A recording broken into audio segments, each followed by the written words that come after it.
বলতেছে আমার উম্মতেরা কিয়ামতের ময়দানে মিজানের ময়দানে পালক কালা কি করবে পাকড়া ঘোড়ার মতো হয়ে যাবে যে জায়গায় ওযু করবে আর সুন্দর করে যে জায়গায় সেজদা দিবে ওই জায়গায় নূর চমকাতে থাকবে আমি নবী তাদের ধরে ধরে আল্লাহর জান্নাতে ফেলে দেব জোরে বলা যাবে কি মারহাবা সোনার মানিকেরা আব্বা জানেনা ভাই জানেনা যে বিষয়টা আমি আলোচনার দিকে চলে যাচ্ছি আল্লাহর নবী মক্কা থেকে মদিনাতুল মুনাওয়ারার দিকে যখন রওনা করলেন মদিনার লোক মক্কার লোকেরা আমার নবীকে কষ্ট দিয়ে তাড়া দিছে কিনা জোরে কোন দিছে কিনা মক্কার লোকেরা বেঈমান আমার নবীকে চিনতে পারে না আমার নবীকে যখন মক্কা থেকে মদিনার দিকে তাড়া দিল মদিনার লোকেরা 3টা দিন অনাহারে রয়ে গেছে রহমাতাল লিল আলামিন নবী কখন আসবে রে আমার নবীর নূরের চেহারা দেখব রে আমার নবীর নূরের চেহারা মোবারক দেখলে তার উপরে জাহান্নামের আগুন হারাম হয়ে যায় জোরে বলা যাবে কি একবার সুবহানাল্লাহ লম্বা চওড়া ঘটনা এবার আইমান সারির বাড়িতে চলে গেলেন আমি ওদিকে রাত্রে গভীর হয়েছে আলোচনার দিকে যাচ্ছি না আইমান সারির বাড়িতে যাওয়ার পরে বলছে আইমান সারি বেটা আইমান সারি রে আমি তোমার বাড়িতে আসছি আল্লাহ রাব্বুল আলামিন গায়েব থেকে ইলহাম করে আমাকে জিবরাইলের মাধ্যমে বলে দিয়েছে এ বেটা আইমান সারি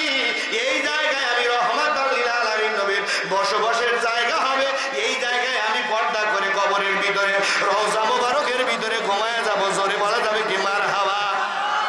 একটু জোরে গান মারহাবা হযরত আইমান সারিকে ডাকতে বলেন আইমান সারি এবারটা তোমার কি উঠাছে বলো বলো আইমান সারি ডাকতে বলি ইয়া রাসূলুল্লাহ হাবিবাল্লাহ আমার যত উঠাছে রহমাতুল লিল আলামিন নবীর জন্য আল্লাহর রাস্তায় কুরবানি করে দিলাম জোরে বলা যাবে কি মারহাবা এ আইমান সারি তাড়াতাড়ি করে রান্নার ব্যবস্থা করো রান্নার ব্যবস্থা করো রান্নার ব্যবস্থা করা হলো চুলা জ্বলা আরম্ভ হয়ে গেল ওই পাশে লক্ষ্য করে দেখতেছে আব্দুল্লাহ ইবনে সালাম আব্দুল্লাহ ইবনে সালাম রাদিয়াল্লাহু তাআলা আনহু ডাকতে বলে রে আমার দোস্তর বাড়িতে আমি লক্ষ্য করে দেখতে রে চুলা জ্বলা শুরু করে দিয়েছে আব্দুল্লাহ সুন্দর করে টুকটুক করে আল্লাহর নবীর সাহাবী হযরত আইমান সারির বাড়িতে প্রবেশ করার পরে ডাকতে বলছে দোস্ত তুমি আমারে তো দাওয়াত দিলে না কি দিলে না জোরে কানে কি দিলে না দাওয়াত দিলে না বলছে দোস্তরে তুমি তো হলো হিন্দু তুমি তো হলো খ্রিস্টান বন্ধু তোমারে দাওয়াত দেওয়া যাবে কথা বলে দাওয়াত দেওয়া আমরা মুসলমান এই লক্ষ্য করে দেখবেন আমরা মুসলমান যা মূর্তি পাড়া দেই কথা কয় না কেন কথা বলেন ঠিক কিনা ওদেরকে ডাক দেন এ হিন্দু ভাইরা আমাদের মাহফিলে আসো এতগুলো মানুষের ভিতরে হাত তুলে দেখান তো ওরা কি একটু আইছে কথা কয় না ওরা কি একটু আইছে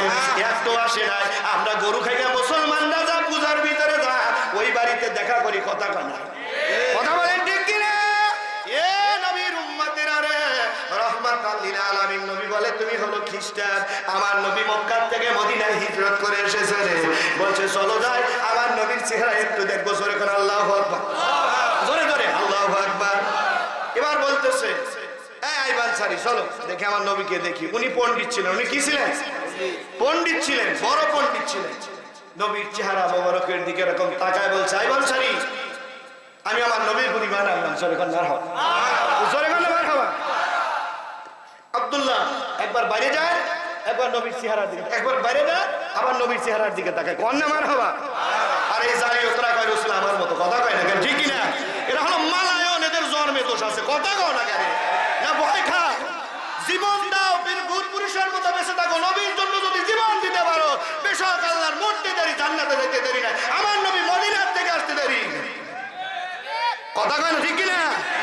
যদি জীবন দিতে পারো একটা বার জীবন দিয়ে দেখো তুমি মৃত্যুবরণ করার আগেই নবী এসে তোমাকে নিয়ে যাবে জোরে করে একবার মারহাবা নবীর কথা বলে মিয়ামা হরে হরে আসে জুতো পেটা করা লাগবে সাথে সাথে কথা ঠিক কি না এরা এসে কথা তোমার মসজিদে একটু আমাকে ইমামতি দাও টিয়া পয়সা কিছু লেবো না কথা কয় না ঠিক কি না কথা ঠিক কি না শুয়ে ঢুকে বসিয়া বাড়ায় কথা কান ঠিক কি না এদের জুতো যে বাড়ি না দরকার কি দেবেন দরকার জুতো যে বাড়ি এলাকার থেকে ছাড়াবেন না পারলে আমার কয়েন আমি উল্লাবার থেকে আসবো কথা বলে ঠিক কি না খালি পাঁচারপুর বসাবেন অন্য জায়গায় খালি বসাবেন না বলতেন নাই খালি পাঁচারপুর গরম জায়গায় খালি হালিয়ালি হয়ে বসাবেন কারণ এরা রসুলের দুশ্মন কথা বলে ঠিক কি না কারণ এরা হলো একটাই কারণ এই যে সমাজে ঘুষ খাচ্ছে সুদ করতেছে জেনা করতেছে কিছুই কয় না কথা কয় না কথা ঠিক এসব কিছুই কয় না আরে সুন্দর করে রসুলিতে দালালি পারে এই বেদাত বেদাত এ তোর আব্বা বেদাত করছে কথা কয় ঠিক কি